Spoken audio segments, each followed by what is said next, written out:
Mesdames, Messieurs, bonjour. Alors nous allons commencer cette conférence. Alors déjà, je suis assez impressionné par le nombre de personnes, puis je suis désolé pour les gens qui sont assis dans les escaliers. Voilà. La prochaine fois, on ouvrira entièrement l'amphi. Alors oui, je me présente, donc Yannick Moreau, je suis le directeur général de l'IFME, donc le lieu dans lequel vous êtes ici. On est très honoré de vous recevoir. Je suppose que la plupart des personnes qui sont ici ont, alors bien évidemment, c'est de la palissade, un intérêt par rapport à la thématique, mais ont sûrement eu une expérience directe ou indirecte par rapport au phénomène de violence. Donc laissez-moi du coup vous raconter pourquoi on organise cette conférence et puis aussi pourquoi on a mis en place une formation qui est assez innovante, je pense, qui est inédite en France là-dessus. En 2015, j'étais inspecteur à l'ARS et dans le cadre de mes inspections, j'ai eu à coordonner une inspection assez difficile puisqu'il s'agissait du meurtre d'une jeune adolescente dans un ITEP. J'ai découvert du coup le monde médico-social de manière précise et de manière assez violente. Et j'ai découvert un milieu où les phénomènes de violence étaient quotidiens et où les professionnels n'étaient absolument pas armés, absolument pas formés pour ces phénomènes-là. Donc bien évidemment, la situation que j'ai eu à vivre a été assez compliquée, était assez paroxystique, mais de manière quotidienne, voilà, je voyais des professionnels se faire caillasser, se faire taper, voilà. Et c'est vrai que quand on est travailleur social ou quand on est pompier ou quand on est infirmier, en fait, on ne fait pas ces métiers par rapport à la violence. La violence, on se dit, c'est un truc de policier, c'est un truc de boxeur, c'est un truc de videur de boîte de nuit. Sauf que désormais, la violence, elle est partout. Elle est partout. 2015, 2025, et c'était pas prévu. Mais il y a quelques semaines de cela, vous avez vu, c'était dans les infos nationales, un jeune garçon qui s'est fait poignarder sur Nîmes. Ce garçon, je le connais très bien, puisque pendant des années, je l'ai amené au foot avec mon fils. Voilà. Et donc, sans dévoiler certaines choses, j'ai discuté avec les responsables de l'établissement. Et 10 ans après, malheureusement, rien n'a changé. Beaucoup de personnes sont complètement désarmées par rapport à ces phénomènes de violence. Donc, c'est pourquoi, lorsque Didier Jaffiol, donc, qui va faire cette conférence, m'a parlé de ce qu'il faisait dans le cadre de GZV System, qui vous présentera, et de la nécessité d'aller encore plus loin, de proposer quelque chose d'extrêmement concret, qui aille sur tous les champs de la prévention, c'est-à-dire comment on peut mettre en place des choses pour éviter que la violence arrive. Et ça peut être même au niveau de l'organisation d'une structure, ça peut être même au niveau des bureaux, des locaux. On a des configurations qui peuvent amener à de la violence et par contre d'autres qui vont plutôt apaiser les personnes. Comment on fait lorsque la violence intervient en direct? Comment on gère, sachant que ça se passe en quelques secondes? Comment on dépasse la stupéfaction? Ce à quoi on n'est pas habitué, cette violence, comment on la gère? Et puis une fois que malheureusement la violence est intervenue parmi notre établissement, notre entreprise, parmi nos collègues, et comment on vit tout ça après. Donc voilà un peu de manière très très résumée, bien évidemment, ce sur quoi on a travaillé, qui vous sera présenté par Didier. On a également, alors je suis ravi, il y a monsieur Ribaud, le président de l'association départementale des maires, des élus, qui là aussi malheureusement les élus ne sont plus protégés. Voilà, ils sont un peu comme tout le monde par rapport à la violence. Donc merci à vous d'être venus et puis de faire une intervention. Et voilà, donc encore merci d'être là et je laisse la parole à Didier Jaffiol. Merci.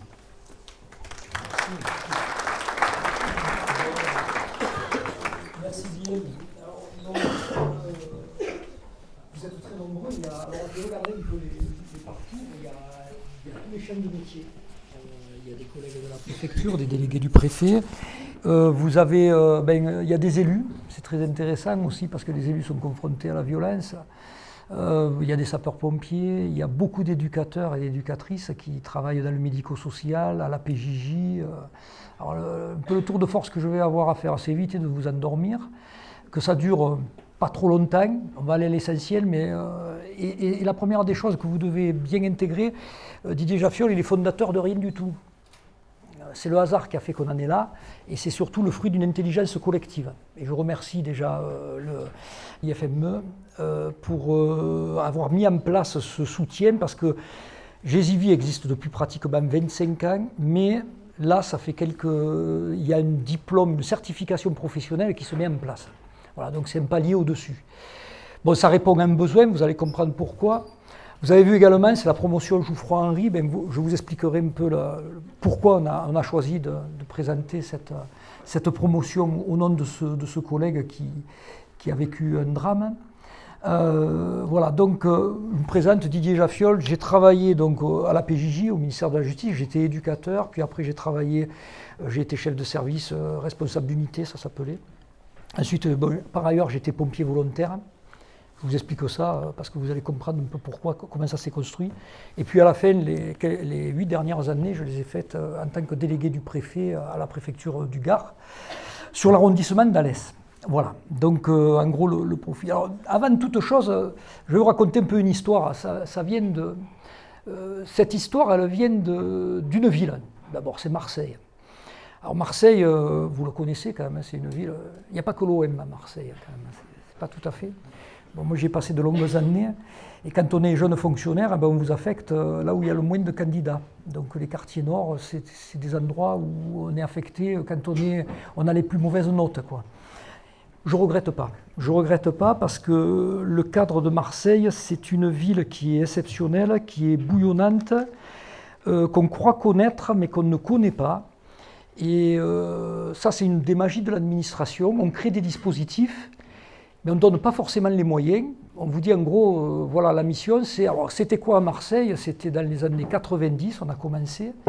C'était l'économie souterraine qui commençait à devenir prégnante.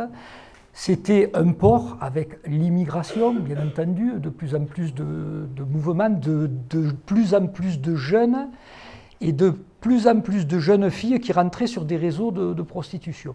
Voilà, c'était le grand schéma. Avec une ville qui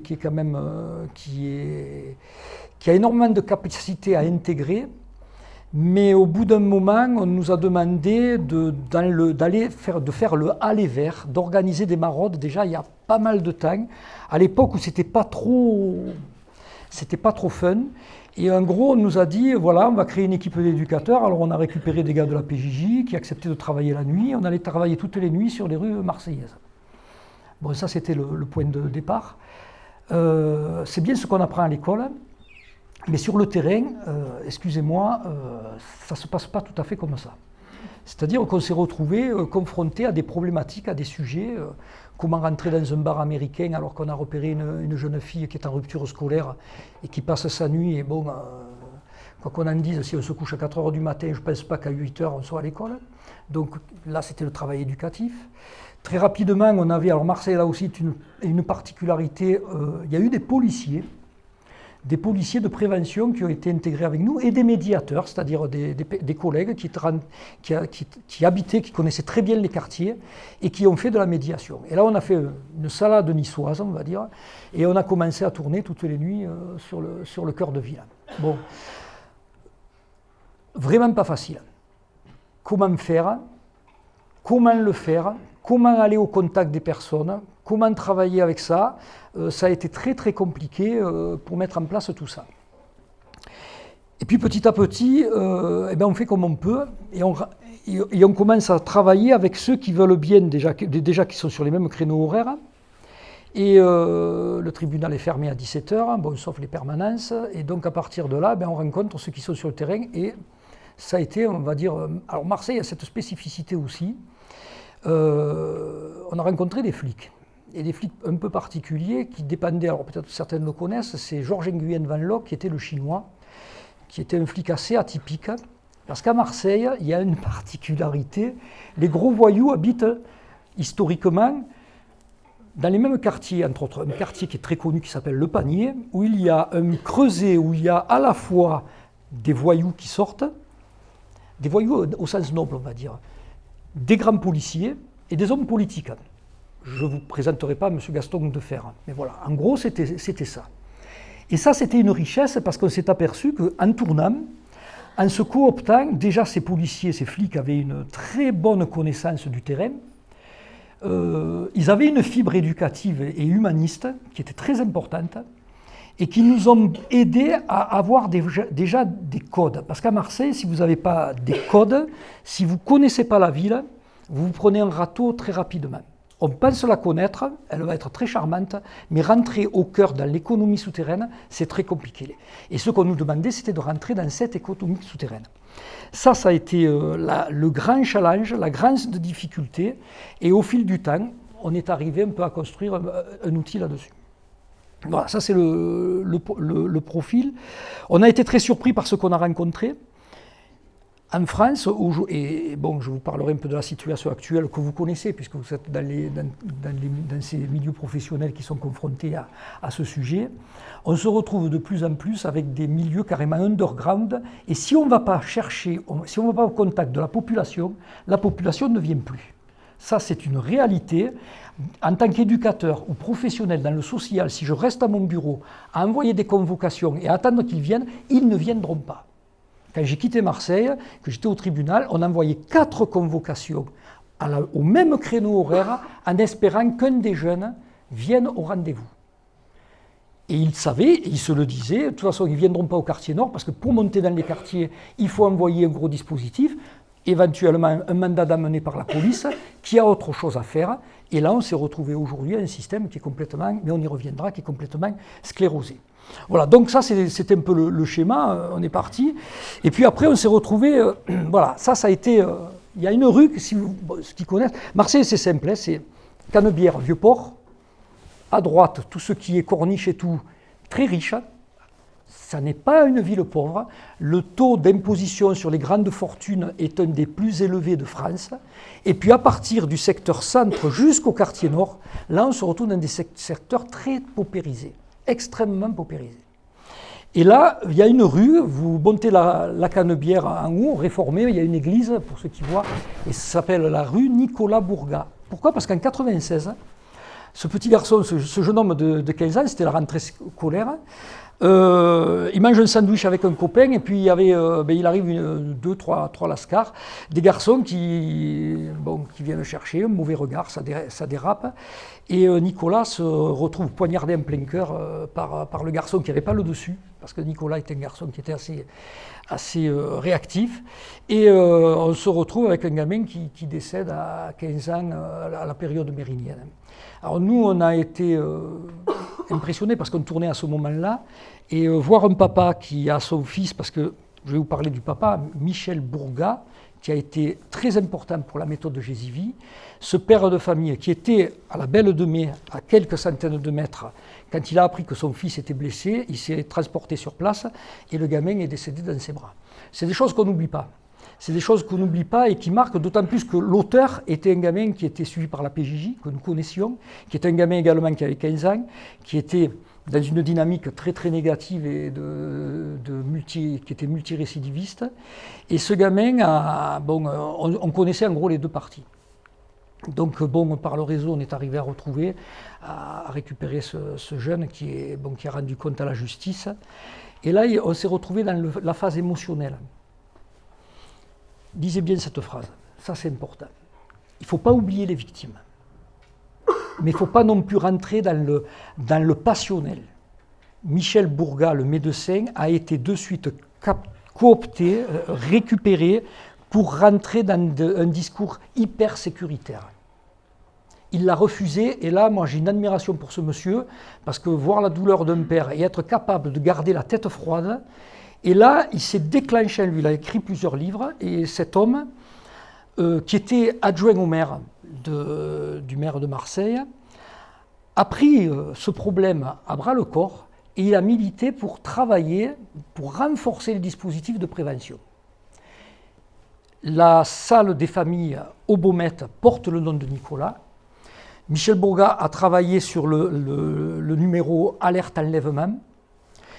C'est un monsieur qui a beaucoup travaillé sur les centres éducatifs fermés, Faut-il? Et là, on rentrait dans des choses avec des idéologies. Il ne faut pas, il faut que de la prévention, il faut que de la répression, il faut un juste milieu. Et ça va être un peu le sujet dans lequel on va rentrer. Comment travailler avec des personnes violentes, mais sans basculer dans le répressif et la violence, parce que la violence engendre la violence, sans basculer non plus dans le monde des bisounours, où on aboutit à rien.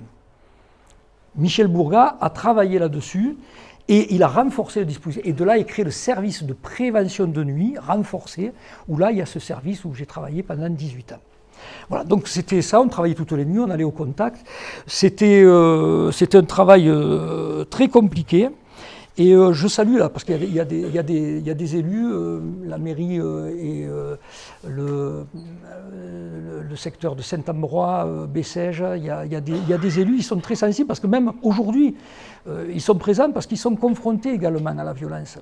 Tout le monde est confronté là-dessus. Alors il y a eu une évolution qu'on a constatée, beaucoup de frilosité. Comment faire tourner des policiers de prévention avec des éducateurs, comment travailler là-dessus, comment travailler ensemble.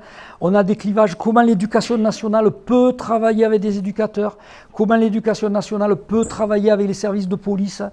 Je crois que là-dessus, il fallait qu'on sorte de plus en plus des intérêts corporatistes et d'aller dans l'intérêt de l'enfant. Mais ça, trop souvent, on l'oublie. On regarde nos propres intérêts, nos propres logiques, et on oublie de regarder la logique des enfants. Je vous donne un exemple.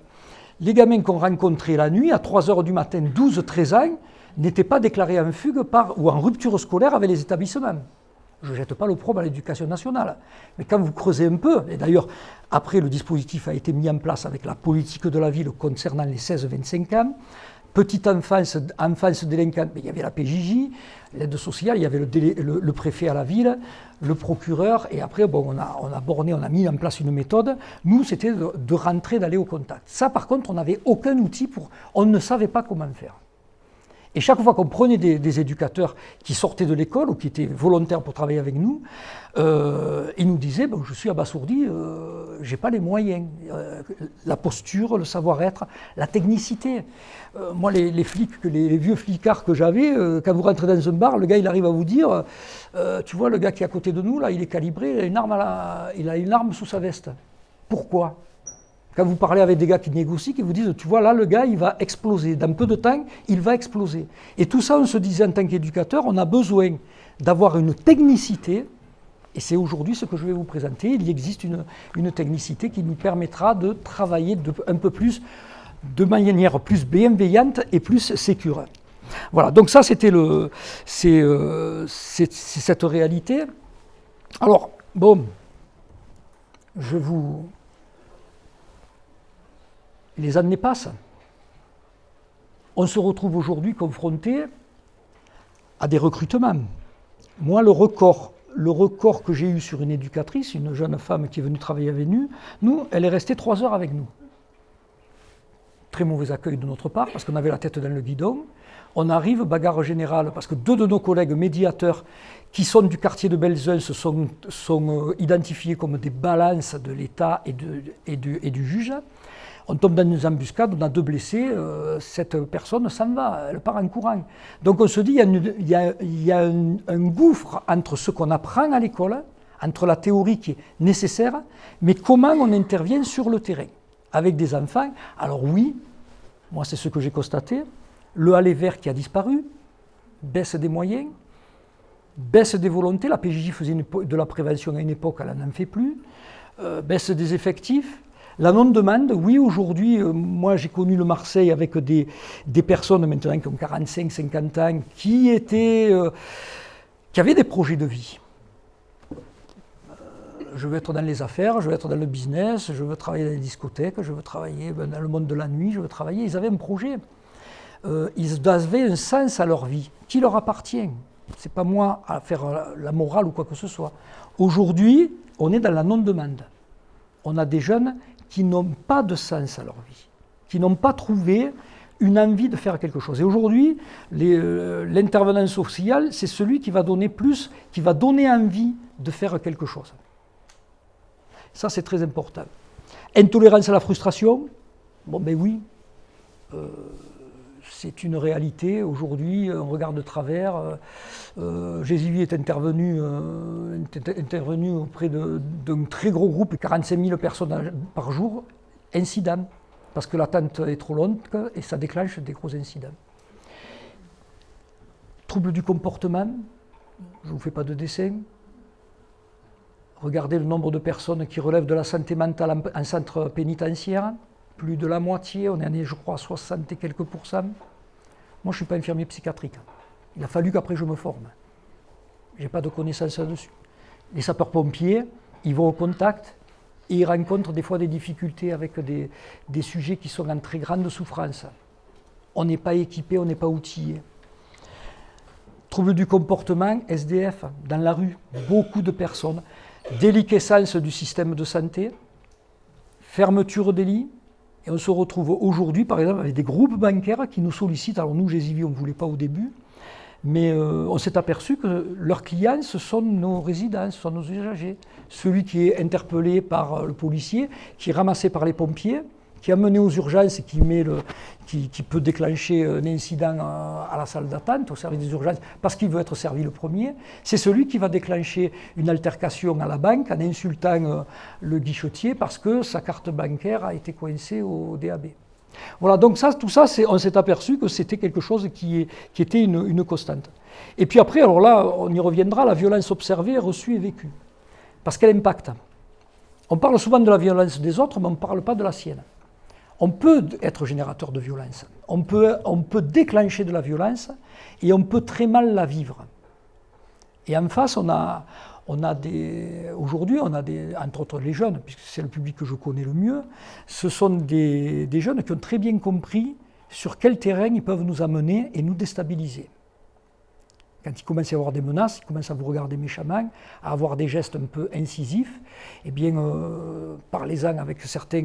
J'ai eu souvent l'occasion de parler durant des entretiens lors de garde à vue ou lors de visites en prison. Au parloir, les gars vous expliquent, ils vous disent « Tu comprends, moi, la langue de Voltaire, je ne la maîtrise pas trop. » Par contre, j'ai compris que quand je commence à regarder méchamment quelqu'un, à développer un comportement, j'induis quelque chose, et là, la personne, je la mets sur mon terrain. Et donc, on se retrouve très souvent, peut-être pas assez parlé, au sein des équipes. Les sapeurs-pompiers ont mis en place un dispositif énorme, et on y reviendra, qui a permis, entre autres, de mettre des groupes de parole, parce que ce qu'ils vivent, des fois, un être humain ne peut pas le concevoir. Ramasser un gamin, faire une intervention délicate, se faire insulter, c'est quelque chose qui est très difficile. La violence n'est pas un sujet tabou, il faut en parler. Puis il y a la violence aussi institutionnelle que nous on a vécue à Marseille. C'est quand on nous demande de remplir des missions, mais où on n'a pas forcément les moyens et les dispositifs mis en place. Et là, on essaie de faire comme on peut et on essaie de travailler avec les échelons au-dessus. Voilà, donc ça, c'est quelque chose qui est arrivé, qui est bien instauré. Un exemple, les centres éducatifs fermés à connotation psychiatrique, par exemple, très souvent, il y a une absence, un manque de psychiatres. C'est une réalité. Ça, c'est une photo, vous voyez, pour illustrer aujourd'hui. Alors, c'était à une époque, moi je crois beaucoup à la prévention. Je suis un partisan, et bon, je suis prêt à en parler pendant des heures parce qu'on en a fait. Là, vous avez une photo qui est formidable. Les gars qui sont en jaune, ce sont des gars du RAID. C'est des éducateurs ratés. C'est des gars qui... alors eux, ils avaient eu un gros problème, c'était l'affaire Darcy, le fonctionnaire de police passe, les gars ils font un braquage, ils se retrouvent nez à nez avec le policier qui lui était tout simplement patrouille et il le tue. Et ces policiers, là aussi c'était important, on dit, il n'y a pas que la répression. On doit rencontrer les jeunes des quartiers nord et des quartiers défavorisés, les croiser, les rencontrer, faire des rencontres pour leur dire que sous un képi, sous un casque de pompier, il y a des êtres humains. Mais également amener ses collègues certains ont des visions un peu plus tranchées, leur faire comprendre que ces gamins peuvent eux aussi changer et on peut les accompagner. Donc cette photo est fabuleuse parce que, bon, vous voyez, je faisais un peu plus de sport. Et puis là, il y a des jeunes des quartiers, il y a des collègues flics et on travaillait ensemble. Et puis après, il y a eu 2003, on a eu un ministre qui a pulvérisé cette police de proximité, qui a dit que les policiers n'étaient pas là pour jouer au ballon, qui a tout arrêté, qui était pour une méthode Karcher, et qui 2 ans, en 2005, nous a déclenché 11 jours d'émeute où la France était limite, puisqu'on a déclenché également un état d'urgence. Je n'irai pas plus loin. Et pour équilibrer, puisque c'est le même parti politique, les plus gros moyens que nous avons eus à une époque ont été donnés par, je le cite, M. Charles Pasqua, qui avait tout compris, qui nous disait, pour voir le loup, rentrer dans la forêt. Et c'était un gros fervent de prévention. Je vous donne un exemple, le préfet Vidocq, il y a 100 ans, qui avait tout compris aussi, qui était un ancien taulard quand même, qui écrit « Une police sans prévention est un monstre aveugle. La relation humaine, le renseignement humain, le contact humain de l'individu avec les institutions permettent de créer du lien et nous permettez, nous, je vous parler du panier, de savoir sur un coup de fil que, par exemple, cette petite n'avait rien à faire dans ce lieu. C'était des anciens, c'était des truands qui nous appelaient parce qu'ils savaient qu'il y avait des codes, il y avait des morales et on pouvait travailler ensemble. Aujourd'hui, grâce au Karcher, un salarié sur 2 a été agressé dans sa carrière. Alors je vous donne les sources, elles sont là. J'aime pas trop les chiffres, mais voilà, pour vous donner une idée, 12% d'agressions verbales sur les 12 derniers mois pour l'ensemble des salariés. 2 agressés physiquement ou sexuellement, là également sur l'ensemble des professions. 35% pratiquement 4 sur 5 dans les professions de santé qui se font malmener. Les médecins, les élus, et je laisserai la parole également à M. Ribaud, 6 agressions de sapeurs-pompiers chaque jour, 120 agressions couteau par jour. Voilà en gros le truc. Alors on n'est pas dans un registre pour faire peur, mais c'est une réalité. C'est une réalité. Aujourd'hui, quand je travaille avec quelqu'un qui est en tension, qui est dans le désarroi, dans le questionnement, dans la colère, il faut intégrer que c'est un risque comme un autre. Alors ça, je salue le colonel Tudela qui a beaucoup travaillé là-dessus au niveau des sapeurs-pompiers. C'est, entre autres, c'est comment intégrer que ça n'est pas une fatalité. On peut s'y préparer, on peut se former à ça pour essayer de désamorcer au maximum la violence. Ça, c'est important que je vous donne ces... Ça va? C'est bon? Allez, je continue. La jeunesse, voilà. Alors, je vais vous dire, bon, j'ai été fonctionnaire, je suis à la retraite maintenant. Gésivy n'existerait pas. Parce qu'on était 4 à l'avoir fondé, on avait tous un travail, et puis en plus, on n'est pas des administratifs. Là, je salue un centre de formation, parce qu'ils ont mis en place une certification, et ça, c'est la magie de la France. Au niveau administratif, c'est hallucinant. C'est-à-dire qu'on prend plus de temps à faire des papiers qu'à être sur l'opération. D'ailleurs, entre parenthèses, plus vous montez en grade, plus on s'en aperçoit. Moi, j'ai peut-être été un mauvais délégué du préfet, mais j'avais une préfète qui m'avait dit, Monsieur Jaffiol, un bon délégué de préfet est celui qui n'est jamais dans son bureau. Je lui ai dit, ne me le dites pas 2 fois, j'ai compris. Et là, ici, il y en a d'autres qui sont aussi pareils, c'est le terrain. Pour lutter contre les réseaux, il faut monter des réseaux. Il n'y a que ça qui nous sauvera. Donc il faut être sur le terrain, le lien, le contact, la connaissance, les dispositifs. Et après, bien entendu, il faut écrire, il faut faire des tableurs Excel qui sont d'excellents outils, imbuvables, mais il faut que ça existe. Et là, on est arrivé, on a 15 personnes, un réseau de spécialistes. Alors oui, c'est des spécialistes, parce que vous allez voir, cette formation, on a travaillé, on ne veut pas que ce soit une formation comme les autres.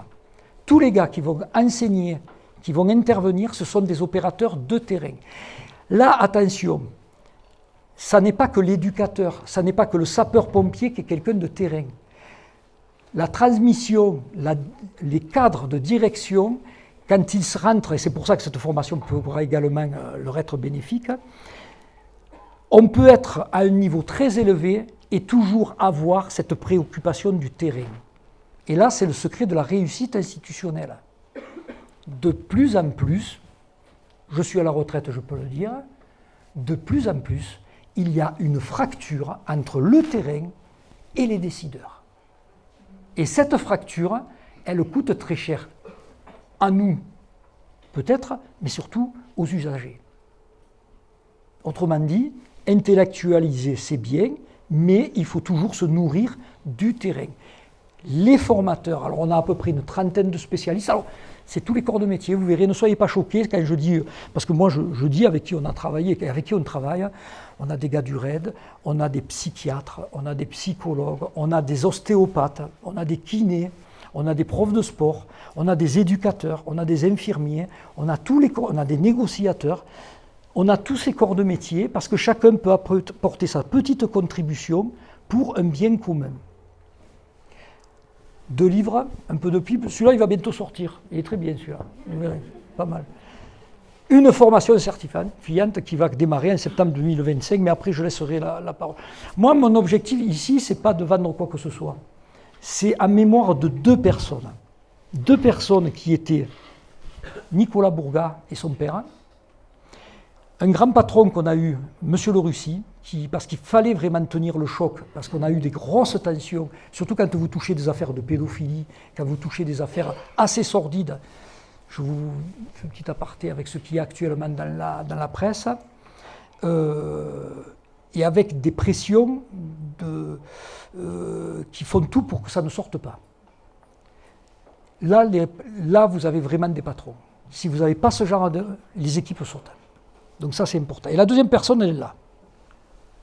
C'est la promo, Geoffroy Henry. Alors là, je salue les collègues pompiers qui sont là, parce que Geoffroy, il avait 27 ans.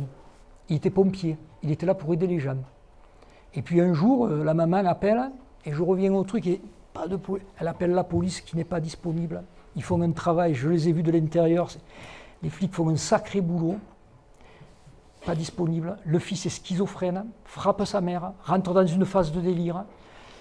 Elle appelle SOS Médecins, il était à la BSPP à Paris, pas disponible. Il y avait une équipe de contact en urgence psychiatrique, pas dans l'immédiat.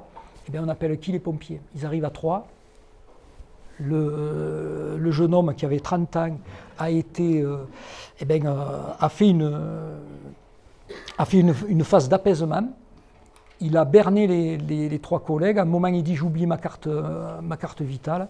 Il remonte dans la cuisine, prend un couteau. Et là, les schizos, très souvent, on est confronté à cette volonté de s'enfermer et des fois de se défenestrer. Donc vous avez 3 collègues qui partent, qui essaient d'ouvrir la porte. Et le malade tire la porte. Et là, les 3 collègues, il y a un blessé grave, ils se font poignarder. Ils referment la porte et ils poignardent 30 couteaux Geoffroy. Geoffroy avait un enfant qui était à naître, un bébé, et on a reçu, là je salue mon ami Richard Di-Huisto qui a répondu, et tous les collègues pompiers qui sont là, parce que Richard est le président de l'union départementale, et il m'a dit je viens, ils sont tous très pris, parce qu'un collègue, nous, la fraternité d'armes, on n'oublie pas. Alors j'ai été impliqué après dans le GESI pompier, j'ai apporté ma modeste contribution, parce que ce qu'on faisait à Marseille, on l'a dupliqué, on a essayé de le mettre en place pour les services de secours.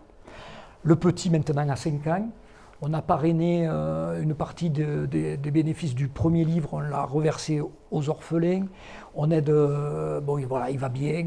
Le papa m'a dit une chose très émouvante quand je l'ai vu, il m'a dit « Monsieur, on s'attend à tout, la mort d'un enfant, c'est compliqué.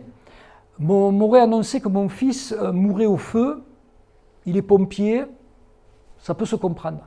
Mais alors qu'il tend la main à quelqu'un et il se fait mordre et il perd la vie, pour moi c'est très difficile et c'est inacceptable. Et ce monsieur a fait un cancer et est décédé il y a 2 ans après. Voilà, donc Geoffroy, ben oui, il sera là et c'est les 2 raisons pour lesquelles, pour moi, voilà, ça a été un peu un combat, mais je ne vous dis pas seul, vraiment très entouré, et ça sera la première session au mois de septembre. Voilà. Le GESIVI, on va en parler quand même, c'est simple, hein. 4 phases. Pour faire face, pour avoir des outils et pas la solution. Celui qui me dit, j'ai rencontré plein de formations avec des gens qui vont faire, avec des IACA, des concepts théoriques, on résout tous les problèmes. Moi, je demande toujours à tester sur le terrain. Sinon, je suis très sceptique. Phase d'accumulation. Vous avez une phase d'accumulation, la personne. Alors ça, c'est Tim Murphy, qui est un psychiatre qui a mis en place un livre, un très bon livre sur l'enfant, les colères des enfants.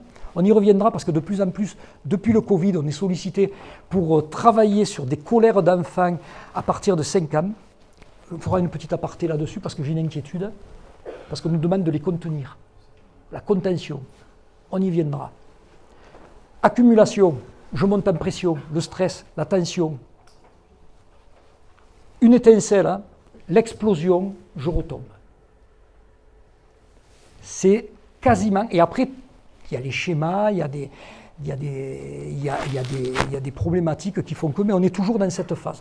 Aujourd'hui, ce qui nous a plombé Jouffroy, ce que j'ai rencontré en fin de mission sur Marseille, et que j'ai vu par ailleurs, la phase d'accumulation, on la voit de moins en moins. On a des gars qui explosent d'un coup. Il n'y a pas de signaux précurseurs. Le gars descend de la voiture, qu'est-ce qu'il y a? Tu as klaxonné, qu'est-ce qu'il y a? Bam, bing, ça part. Voilà, ça déclenche très vite. Et deuxième chose, quand le déclenchement est fait du passage à l'acte, où la personne va faire mal à un tiers, se faire mal à elle-même, l'autodestruction, le suicide, eh bien cette personne aura des difficultés à s'arrêter jusqu'à la phase d'épuisement. Et vous avez vu, il y a un socle. Parce que le pire ennemi, il n'est jamais en face. Il est en nous-mêmes. Avant de traiter un individu violent et dangereux, il faut d'abord gérer ses propres émotions, son stress. Et là, on verra un peu le socle émotionnel. Avant, oui, il me fait peur, je dois le recevoir au bureau. Oui, je rentre dans un quartier avec une ambulance. Oui, je dois faire une visite à domicile dans une famille dans le cas d'une AMO. Je ne suis pas serein. Moi, j'accompagne en ce moment, bon, on peut les nommer, la Sauvegarde 13 à Marseille. Vraiment, je suis hyper respectueux et je suis admiratif avec des TISF qui sont les dernières à rentrer seules dans les quartiers nord avec des gars qui sont cagoulés. Je vous garantis, un gars qui est cagoulé, qui est armé, ça fait peur. Ces petites dames vont voir des personnes en situation de handicap, vont voir des personnes en situation de tension, et ces personnes vont au contact là-dessus. Et elles y vont quand même. Donc là, cette phase, l'émotion est très très importante. Voilà, ça c'est le... Alors, comment on va faire? Je vais vous présenter un peu le topo. Je me prépare avant. On va commencer un peu à rentrer dans ce qu'on préconise comme formation. Les signaux précurseurs, on travaille, bon, ce qu'on appelle, moi j'ai eu la chance de suivre la formation à l'école des commissaires de police à Lyon. Il y a un gros spécialiste qui nous a rejoint, qui est le commandant Éric Henrion, qui travaille avec ce qu'aux États-Unis ils appellent ça les profilers. C'est les études de Paul Ekman sur les micro-expressions. Oui, on arrive à lire le schéma corporel de quelqu'un. Nous, on a récupéré, alors tous les modules qu'on a récupérés, on les a traduits pour les métiers du social, de l'accompagnement, de l'accueil ou du secours. Parce qu'on n'est pas policier. Et les policiers ont une méthode qui leur appartient. Mais nous, on a récupéré parce que oui, on s'aperçoit que, par exemple, une personne, quand il y a eu des études de fait sur le débit vocal, chien qui aboie ne mord pas, je commence par la base, méfiez-vous de quelqu'un qui s'arrête de parler. La rupture visuelle, les autocontacts, les mouvements apaiseurs, qui sont des signaux où, quand on l'apprend, on s'aperçoit de la montée en pression de la personne. Là, on arrivera à travailler là-dessus sur l'observation. Deux gros spécialistes, commandant Henrion, police nationale, qui est toujours à l'école de police nationale, et Jean-Pierre Vera, qui est depuis 35 ans, depuis la prise d'otage de Marignane, travaille avec nous et il forme les négociateurs du GIGN. Analyse morphogestuelle. c'est une grosse science. Alors c'est très complexe, ça n'est pas une science exacte, mais ce sont des éléments d'observation qui me permettent après de mettre les mots et de faire exprimer la personne, parce que si elle exprime son mal-être et ce qu'elle vit, eh bien il va y avoir une ventilation émotionnelle. Les personnes les plus dangereuses, pour qui on a eu des gros problèmes quand je travaillais à Marseille, ce sont les personnes qui ne vous parlent pas. Donc là, il y a des techniques de négociation. Ben ça, les techniques de négociation, on les a prises, avec les négociateurs, mais là aussi, on les a adaptées pour les métiers du secours, du soin, de l'accompagnement, là-dessus. Petit aparté, quand même, de plus en plus, on nous demande d'intervenir avec des enfants, avec des personnes qui ont des troubles du comportement, où l'impact des mots n'est pas aussi prégnant qu'avec une personne qui est apaisée. Ça marche très bien. C'est quelque chose qui est intéressant de travailler sur la communication gestuelle. Communication non violente. Briefing, ça c'est important, la préparation mentale. Nous, on l'a retenu, on arrête de... on n'envoie pas les... Quand on reçoit un jeune collègue, on prend un temps pour lui expliquer, se briefer et savoir qui va faire quoi. Et ça c'est important, c'est une notion de briefing très utilisée par les sapeurs-pompiers du Gard. Et la posture d'apaisement, là ça va être des postures qui vont permettre d'avoir. Moi je crois beaucoup à cette phase. Parce que si on négocie bien, si on apaise bien quelqu'un, si on est dans l'écoute active et si on s'intéresse à lui, c'est-à-dire qu'on sort de l'ordinateur, comme des fois j'ai vu des entretiens avec des travailleurs sociaux qui continuent sans regarder à écouter la personne et qui prennent des notes, c'est facteur de déclenchement de passage à l'acte. Je m'intéresse à toi. Ce n'est pas ce que j'écris qui m'intéresse, c'est ce que tu me dis. Parle-moi, j'ai des choses à te dire. Ça, c'est important. Faites parler les personnes, écoutez-la, et puis après, alors là, ce sont des techniques qui sont bien rodées, qui marchent bien. Les forcenés, 80% des personnes forcenées se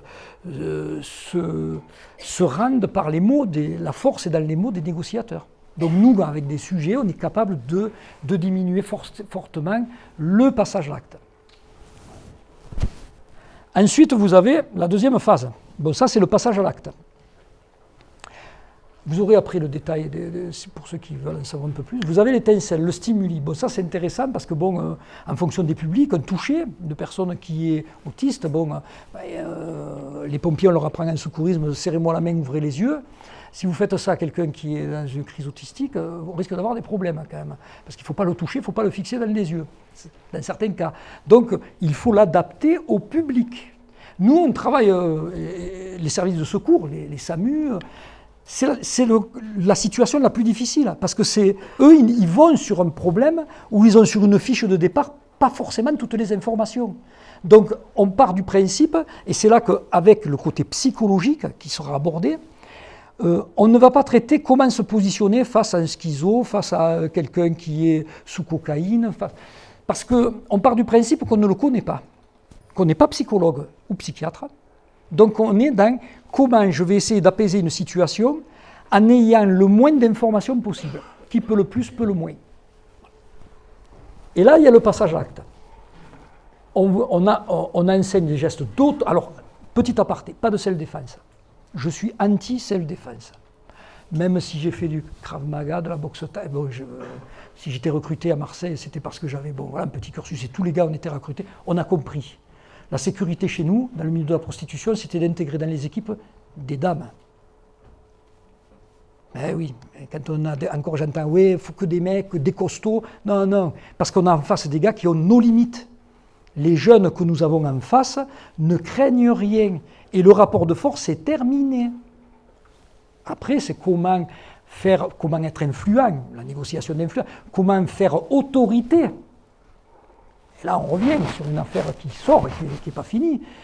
C'est pas mettant des tartes à des gamins et en leur faisant casser des briques qui vont apprendre quelque chose. Par contre, on n'est pas là. Tu as le droit d'être en colère. Tu as le droit de ne pas nous aimer. Mais tu n'as pas le droit de nous insulter et de nous frapper. Et ça, il faut le mettre en place. On a un gros chantier dans les années à venir. Autoprotection. Oui, il y a des gestes d'apaisement qui vont faire que je me protège parce que la personne passe à l'acte contre moi. comment j'interviens dans une bagarre, comment je vais essayer d'intervenir à plusieurs, la triangulation, technique du tamis, technique du Z. Tout ça, ce sont des techniques. Et le désengagement. On s'assied sur son ego. Combien d'incidents nous on voit dans les formations, c'est je ne veux pas perdre la face avec le gamin ou avec l'usager. Quoi, tu m'as parlé comme ça, et on se retrouve avec un travailleur social et l'usager qui sont nez contre nez. Le premier qui tape a gagné. Hein. Et le gars, il va dire, vous n'avez pas le droit de me frapper, mais moi je suis malade, j'ai le droit. Donc il faut arrêter ça. En plus, de plus en plus, on est filmé. On commence à avoir des procédures. Là, il y a un directeur avec qui qu'on a intégré dans l'équipe, des suspensions de personnel. Parce que je maintiens au sol un enfant dans un jardin public, des gens qui filment, et ça finit sur les réseaux en disant « Regardez ce que font les infirmières sur le petit qui est en crise, c'est de la violence. » Quand vous regardez le début, comment ça s'est passé, parce qu'il fallait nécessairement maintenir cet enfant, eh bien, on se retrouve avec des suspensions de personnel. Donc, on ne peut pas s'exposer physiquement, mais on ne doit pas être déclencheur de violence. Et tout ça, c'est dans une gestuelle qui est, bon, qui commence à être... On a formé un peu plus de 10 000 personnes là-dessus, donc on est... Désengagement. Ah, ça, c'est la nouveauté, un peu, c'est le protocole de prévention du décrochage. On n'est pas tous égaux face à la violence. On peut se trouver, nous, mais également, on a beaucoup travaillé à Euro Disney, dans les banques, avec des effets spectateurs.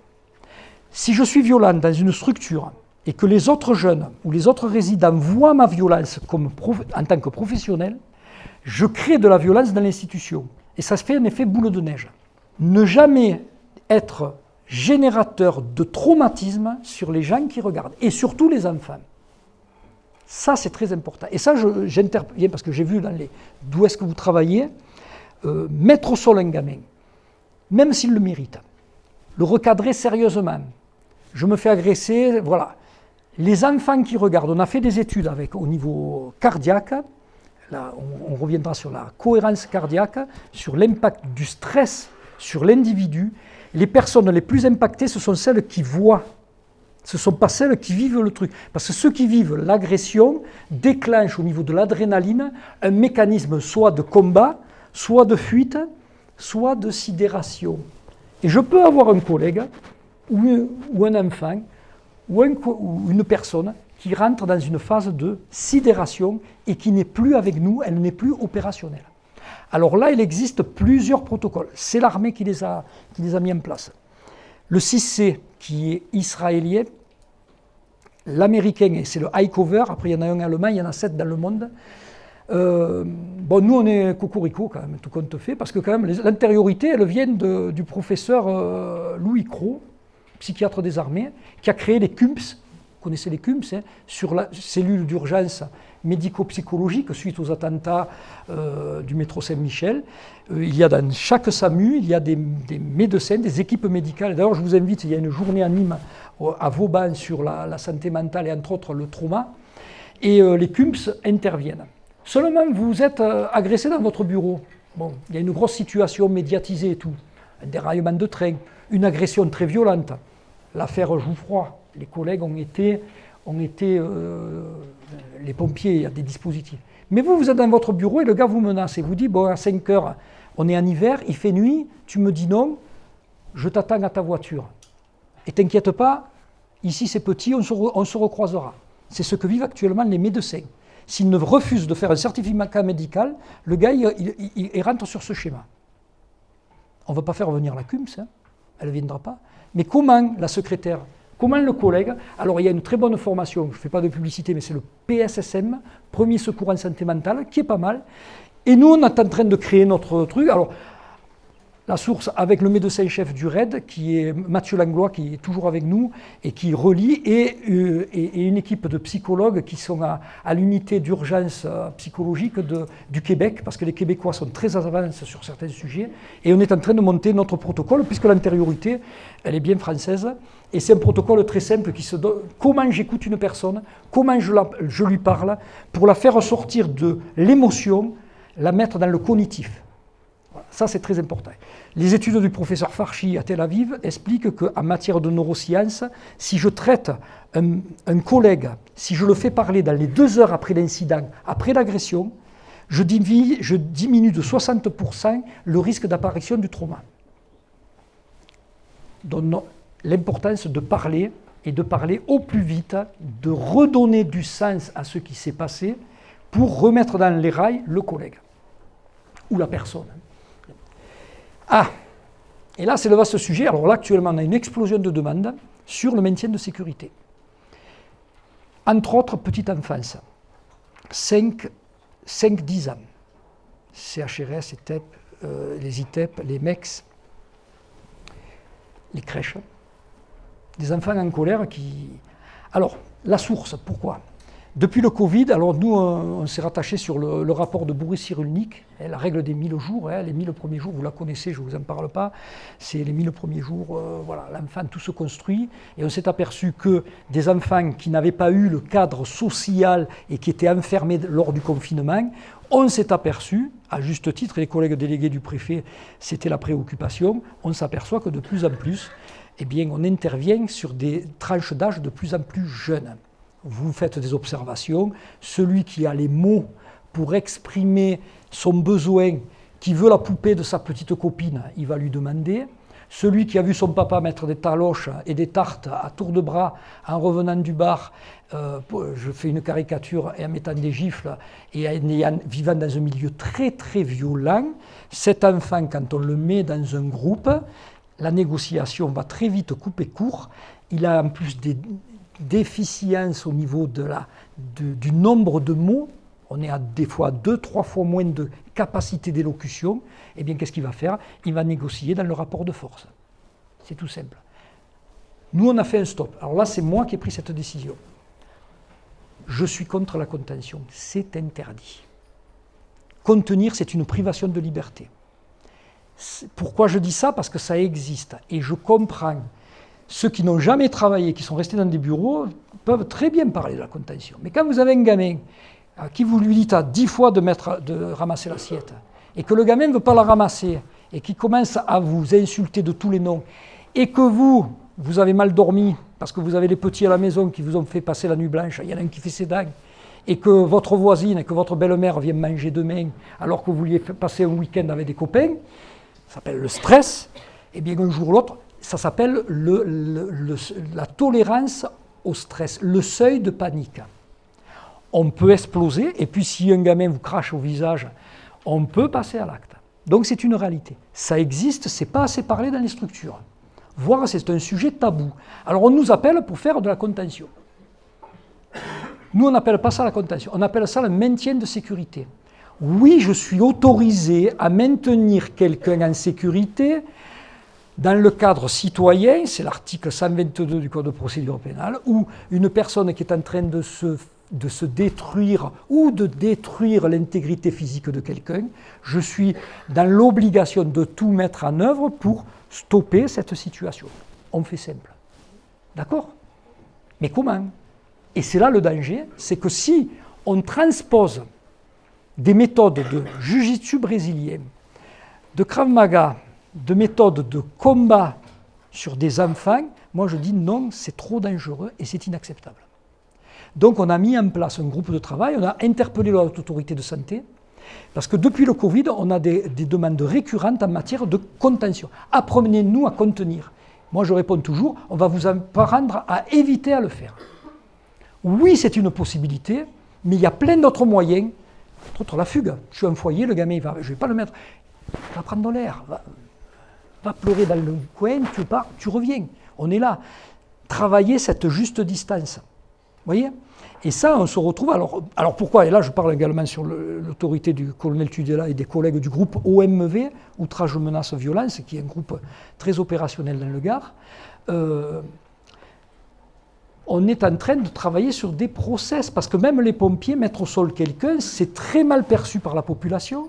c'est une privation de liberté, je le dis bien. Et là aussi, les pompiers, la police. Oui, mais la police, elle n'est pas toujours là. Parce qu'il y a quelques équipages à Nîmes, ils sont très souvent sursollicités, et on se retrouve seul avec un gars qui veut faire... On est obligé. Alors là, il y a une procédure. On a interpellé l'autorité de santé qui nous a fait un accusé de réception.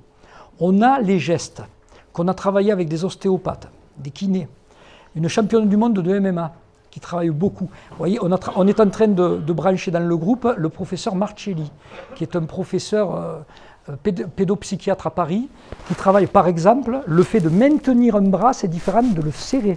Sur un enfant, on va faire des points d'appui qui vont nous permettre de canaliser la colère d'un enfant.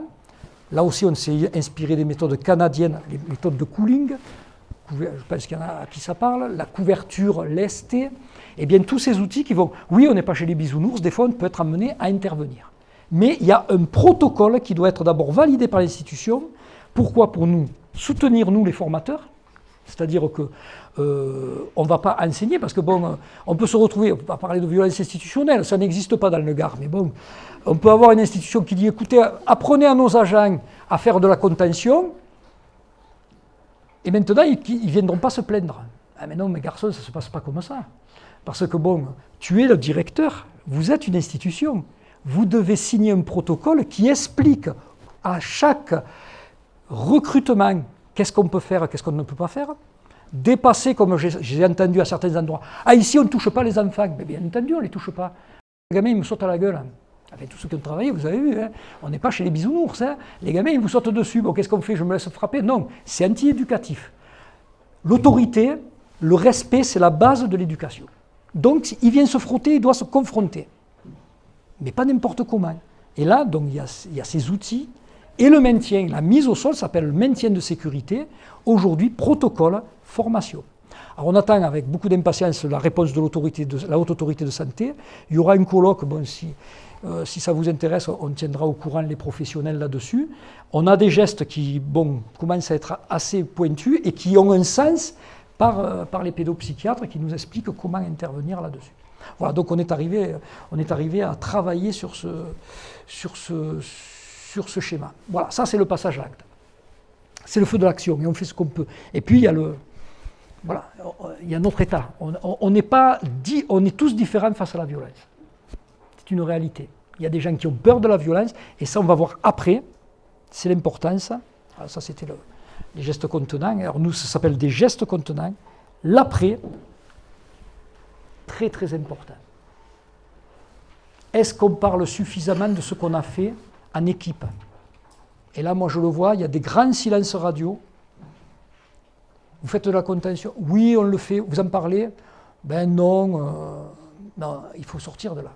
Parce que dans les équipes, quand nous on les forme, il y en a qui sont d'accord, il y en a qui ne sont pas d'accord. Il y en a qui disent, moi je ne fais pas. Et ça se comprend. Parce que là aussi, il y a un rapport poids-puissance. Hein. Honnêtement, calmer un bébé de 1,80 m, si je fume 2 paquets de cigarettes par jour, mes baskets datent de ma 3e, et en plus ça me fait peur, eh bien, je ne suis pas payé, je ne suis pas recruté pour être videur de discothèque. Et là, je reviens sur le principe des grands frères. L'importance de former ceux qu'on recrute parce qu'ils ont les mêmes origines, ils viennent des mêmes quartiers, ils font des sports de combat, des rugbymen, et ils font le sale boulot. Et après, on se demande qu'il y ait des problèmes dans les équipes. Le principe des grands frères, que moi j'ai bien connu. Ils ont droit à la formation comme nous tous. On ne peut pas faire des recrutements au rabais en disant oui, c'est un rebeu, donc avec les rebeux, à la wesh wesh, ils se comprennent. Ça, c'est négatif, parce que c'est de la discrimination sur les collègues qu'on recrute qui vont faire le sale boulot que nous, on ne veut pas faire. Donc recrutement, formation. Et on est tous sur le même bateau. Cohésion d'équipe. La ventilation émotionnelle, le diffusing, important. Vous avez vu, on débriefe. Alors, moi, quand j'étais un peu en phase de responsabilité, j'avais des psychologues, des jeunes femmes qui c'était des guerrières. Elles allaient faire des trucs dans Marseille qui étaient assez compliqués. Je les briefais, je leur dis, bon, vous allez avoir situation gens du voyage, bon, vous êtes des petites blondes aux yeux bleus, ça ne va pas très bien se passer, le papa est très machiste, en plus il ne voulait pas parler à des dames, il va y aller. Je les briefais, elles y allaient, elles revenaient. Et un jour, dans mon bureau qui était toujours ouvert, Oui, parce qu'à Marseille, il fait chaud. Et la clim ne marche pas. L'administration, des fois, Et j'ai la collègue qui se met en face et qui me dit « Tu ne me demandes pas comment ça s'est passé ». Et là, j'ai eu la plus grande leçon. Ben non, si tu ne m'en parles pas, c'est que ça s'est bien passé. On débriefe même quand ça s'est bien passé. Autour d'un café, on mange une galette, on va boire un coup. Pourquoi on a été bon? Ça ne coûte rien, ça ne mange pas de pain, mais dire merci à des collègues, c'est vachement important. Les gars, on a été bon. Ça me permet, le jour où il y a un problème, de dire oh, les gars, je pense que là, on a merdé un peu. On n'a pas été bon. Et vous avez vu comment je parle. On a été bon, je suis le chef, j'assume et je tire bénéfice de nos réussites, mais s'il y a eu un problème, je suis inclus dans les échecs. Comment on va faire? Ce que notre ami Mathieu Langlois dit toujours, je me prépare avant, je m'adapte pendant, on fait ce qu'on peut. Celui qui vous dit avec ça marchera, non, c'est pas vrai, il y a toujours de l'incertitude. Je m'améliore après. Et après, le responsable est inclus. Et ça, c'est une logique institutionnelle qu'il faut commencer à construire sérieusement. Ventilation émotionnelle, on a eu peur. Comment on a vécu l'événement? Débriefing technique. Comment s'est déroulé l'événement? L'histoire du film pour couper court aux rumeurs, aux représentations, aux jugements. Rétex, le retour d'expérience. Se nourrir de ses erreurs pour être meilleur la prochaine fois. Voilà en gros le topo. Dernier truc, travail sur la cohérence cardiaque. On travaille avec David O'Hare, qui est le médecin canadien qui s'est installé à Nîmes, parce que Nîmes est une très belle ville, avant Marseille même, je vous dire. Ouais, quand même. Et donc là, travail sur la cohérence cardiaque, et donc avec la préfecture, on a monté une association Civis, il y a des collègues qui en font partie, vous pourrez au moment de l'échange en parler. Oui, on peut réguler ses émotions par les techniques respiratoires. L'armée, ça s'appelle le TOP, technique d'optimisation du potentiel. La cohérence cardiaque est un outil. Et là, moi, je vais vous dire, alors ça va choquer certaines personnes, mais de ce que je sais, aujourd'hui, on se retrouve avec une génération, ça va être très compliqué de rectifier certaines choses. Je ne dirais pas, personne n'est irrécupérable. Ça, je me suis toujours inscrit en faux, parce que maintenant, des gamins ont 40 ans qui m'appellent, ils ont réussi, alors que je n'aurais pas mis un copec. Donc, tout le monde, par les rencontres, peut grandir et réussir. Mais aujourd'hui, on a un enjeu où je pense qu'il faut faire un focus sur l'enfance, la petite enfance, et travailler. Et là, on s'est aperçu, il y a mon amie Monique Fégère, qui est l'ancienne déléguée du préfet, qui a pris ça à bras le corps, faire des ateliers avec des enfants, en tant qu'éducateur, parler déjà des émotions, parler du stress et qu'on est capable de le réguler, je pense que ça, c'est un projet d'avenir. Voilà. Ça, c'est les compétences que vous aurez sur votre document. Bon, bien sûr, maintenant, comme je vous ai dit, alors, après moi, ne me posez pas de questions sur le diplôme, parce que bon, j'ai rien fait.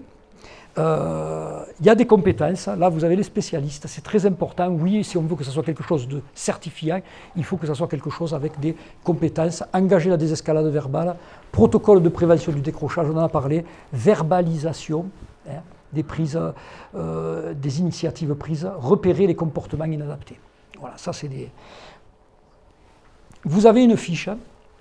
Alors, c'est la programmation au niveau de... Ce qui est important, dans la certification, il y a 4 modules pour les gens qui travaillent. Il y a un module le 17, 18, 19 septembre, 14, 15, 16, 17 octobre, 18, 19, 20, 21 novembre, 16, 17, 18 décembre.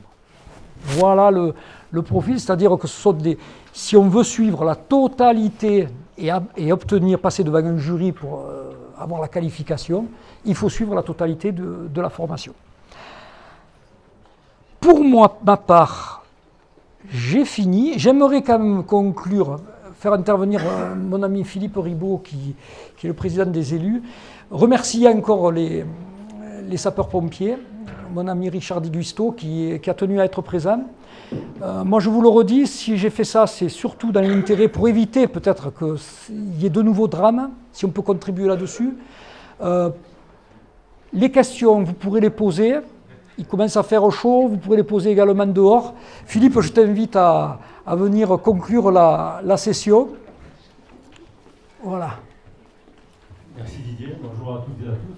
Ça va être compliqué de passer après Didier, parce qu'il est passionné, très compétent et très sachant sur le sujet. Je vais vite, rapidement me présenter. Donc Philippe Rivaud, je suis maire de Saint-Privat-des-Vieux, à côté d'Alès.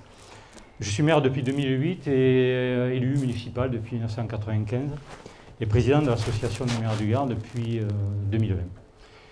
Alors, moi j'ai l'angle de vue bien sûr de l'élu local, mais l'élu local il est confronté à beaucoup de situations et sur sa commune il y a des écoles, il peut y avoir des hôpitaux, il peut y avoir d'autres établissements. Il a une expérience assez large dans ce domaine-là.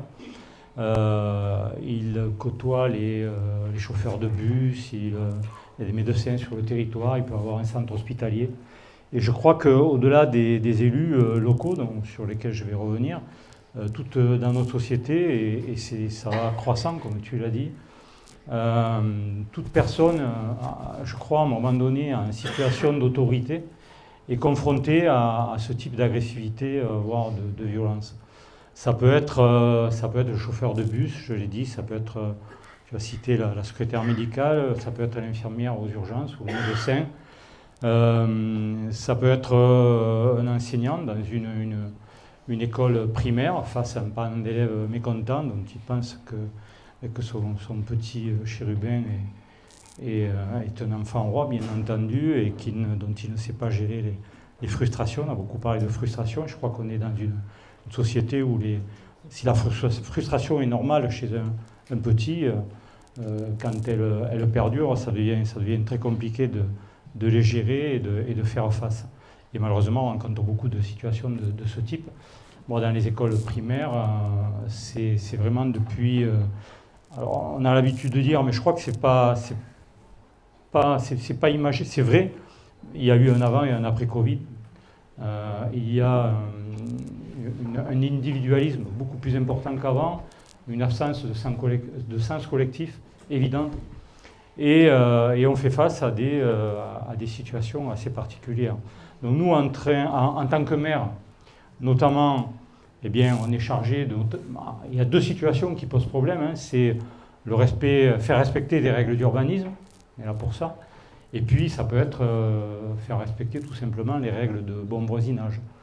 Alors on a un certain nombre de techniques ou de solutions que nous apportons. On pratique le rappel à l'ordre, on pratique la médiation, on essaye de jouer ce rôle un petit peu de chef de village qui va essayer de rapprocher les différentes parties et de les amener au dialogue. Je ne vous cache pas que c'est parfois très compliqué. J'ai mis en place le rappel à l'ordre il y a déjà un certain nombre d'années. Ça fonctionne très très bien. Moi, je l'ai fait pour essentiellement des mineurs. Les mineurs auprès de qui on a mis en place ce rappel à l'ordre. Alors c'est le maire, parfois un adjoint, le policier municipal à côté de moi, un drapeau tricolore derrière, et puis c'est rappeler les règles du savoir-vivre en société. Ça fonctionne très bien. Alors ce ne sont pas des voyous, hein, mais je pense que plus on prend tôt ce genre de comportement, alors je dirais pas déviant, mais qui brave la règle, eh bien on arrive à des résultats intéressants. On a pratiqué la médiation aussi entre adultes, ça fonctionne très très bien. Je ne vous cache pas que c'est un peu épuisant. Alors on n'a pas en plus toutes les techniques, hein. On n'a pas été forcément formé, même si on a eu quelques bribes de formation sur la gestion des agressions verbales ou physiques. Je le disais à Didier avant d'arriver professionnellement, je travaillais dans une banque. On a été formé à ça, mais très très épisodiquement il y a une vingtaine d'années, parce que j'étais directeur d'agence dans une agence un petit peu sensible. Donc voilà, on est très souvent confronté à ce type de situation. Tu as évoqué le pompier malheureusement décédé sur une intervention. Nous, dernièrement, sur le territoire d'Alès-Allo, on a eu un maire qui, lors d'une intervention, pour rendre service à quelqu'un, s'est rendu à son domicile et ça a failli très très mal tourné, une personne avec un problème, une pathologie mentale, bien entendu. Voilà, donc ça peut arriver à tout moment, et c'est le cas de nos personnels en mairie également. Voilà, donc nous sommes très, très concernés. L'Association des maires de France, il y a maintenant 3 ou 4 ans, a créé un observatoire des violences physiques ou verbales. Moi, personnellement, j'ai mis en place une conférence débat il y a 4 ans, ça doit être en 2021, c'était en plein cœur du Covid, avec un spécialiste de la négociation. Et pour permettre... et ça a été très intéressant dans le sens où, à partir du moment où on a fait cette conférence, derrière, il y a eu des formations avec les négociateurs de la gendarmerie, et la parole s'est libérée. J'ai des collègues élus que je connaissais très bien, qui se sont exprimés et qui ont rapporté, ça leur a fait du bien, qui ont rapporté un certain nombre de situations qu'ils avaient vécues sur le terrain et qui étaient véritablement problématiques.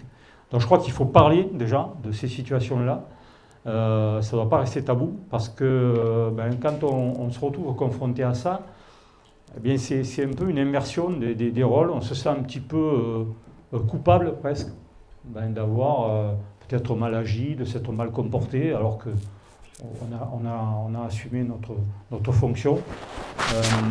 Voilà, donc je crois qu'on a vraiment besoin d'outils pour faire face à ces situations qui se reproduisent malheureusement de plus en plus souvent. Alors je ne veux pas dramatiser, je ne suis pas du genre d'élu à faire preuve de sinistrose, ce n'est pas du tout mon sujet. On a besoin d'engagement, il faut d'ailleurs, dans la salle, engagez-vous dans les communes. Il y a plus de positifs que de négatifs, on rend service aux gens.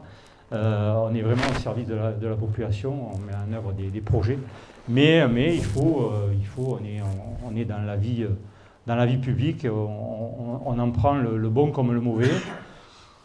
Bon, vous n'êtes pas sans savoir l'importance qu'ont pris les réseaux sociaux aujourd'hui, et on se fait agresser régulièrement sur les réseaux sociaux, et les gens ont tendance à parler en face à face, comme ils parlent, bien planqués sur Facebook, sur TikTok, derrière leur écran, et souvent derrière des pseudos également.